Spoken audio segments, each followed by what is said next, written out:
Assalamualaikum ya akhi ya ukhti.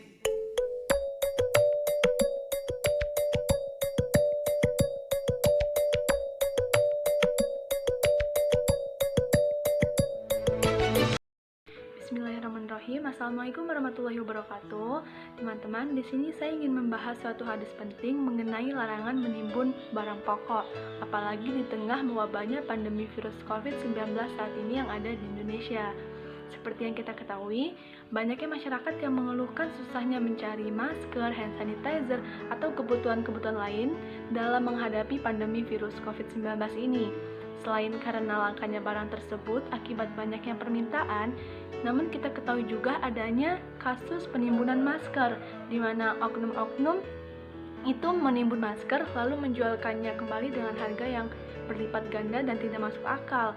Yang tadinya harga masker itu berkisar 20-30 ribu, sekarang menjadi 300-500 ribu rupiah. Ternyata di tengah kondisi seperti ini, masih ada beberapa oknum yang justru memanfaatkan situasi ini dengan cara yang tidak benar, yaitu dengan menimbun barang.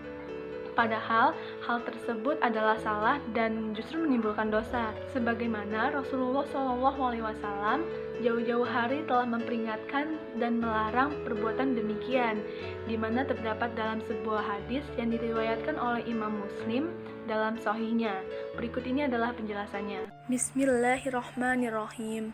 Haddatsana Sa'id ibnu Amr al-Ash'ash, haddatsana Hatim ibnu Ismail, an Muhammad ibni Ajlan, an Muhammad ibni Amr ibni Atha, an Sa'id ibni Musayyab, an Ma'mar ibni Abdillah, an Rasulullah sallallahu alaihi wasallam qala, la tahtakiru illa khati, yang artinya telah menceritakan kepada kami Sa'id bin Amr al-Ash'as, telah menceritakan kepada kami Hatim bin Ismail dari Muhammad bin Ajlan, dari Muhammad bin Amr bin Atha, dari Sa'id bin Musayyab, dari Ma'mar bin Abdullah, dari Rasulullah sallallahu alaihi wasallam. Beliau bersabda, tidaklah orang yang menimbun barang melainkan ia berdosa karenanya.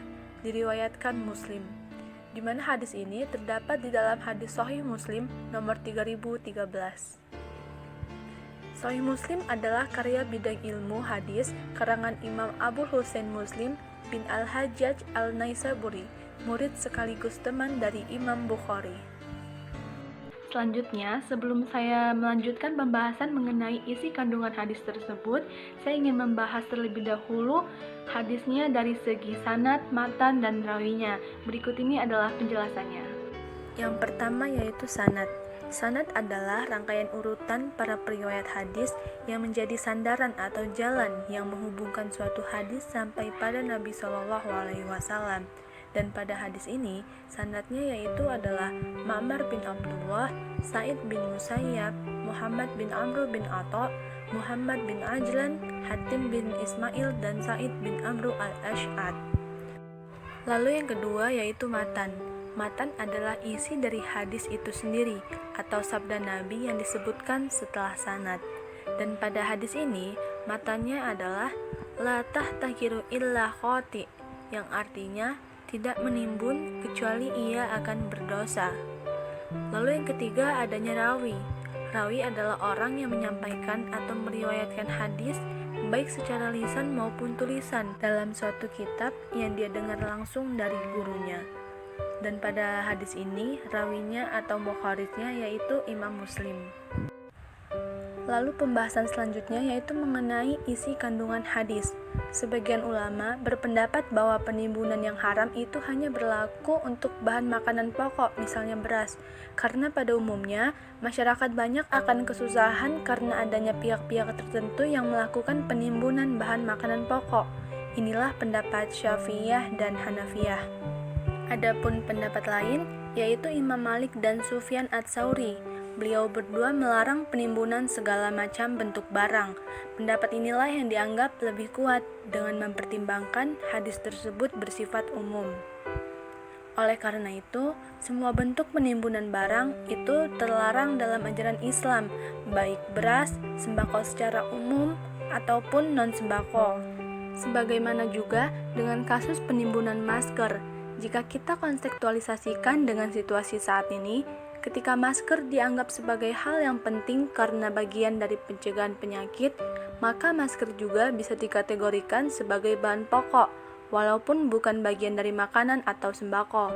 Namun kita perlu mengetahui tentang makna penimbunan tersebut terlebih dahulu. Apa sih makna penimbunan dalam hadis tersebut?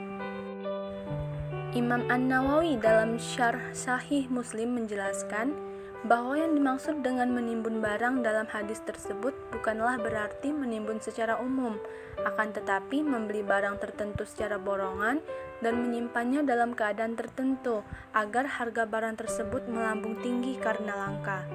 Jadi kesimpulannya, yang bukan termasuk menimbun yang terlarang adalah hal yang boleh dilakukan dengan syarat tidak menyebabkan adanya pihak-pihak yang dirugikan dengan tindakan tersebut, dan hal tersebut tidak menyebabkan melambungnya harga barang-barang yang dia borong. Juga tidaklah termasuk menimbun jika tidak menyebabkan harga barang tersebut melambung, serta tidak merugikan pasar. Namun jika sebaliknya, maka penimbunan barang tersebut hukumnya adalah berdosa. Wallahu a'lam. Oke, baiklah teman-teman, saya rasa cukup sampai di sini pembahasan saya mengenai hadis larangan menimbun barang pokok. Semoga kita semua dijauhkan dari hal perbuatan yang tidak benar tersebut, apalagi sampai menimbulkan dosa. Semoga Allah senantiasa memberikan kesehatan, rahmat, serta hidayahnya kepada kita semua dalam menghadapi pandemi virus COVID-19 ini. Saya Salisa Nur Amalia, bila ada salah kata saya mohon maaf, kepada Allah saya mohon ampun. Wabillahi taufiq wa hidayah. Wassalamualaikum warahmatullahi wabarakatuh.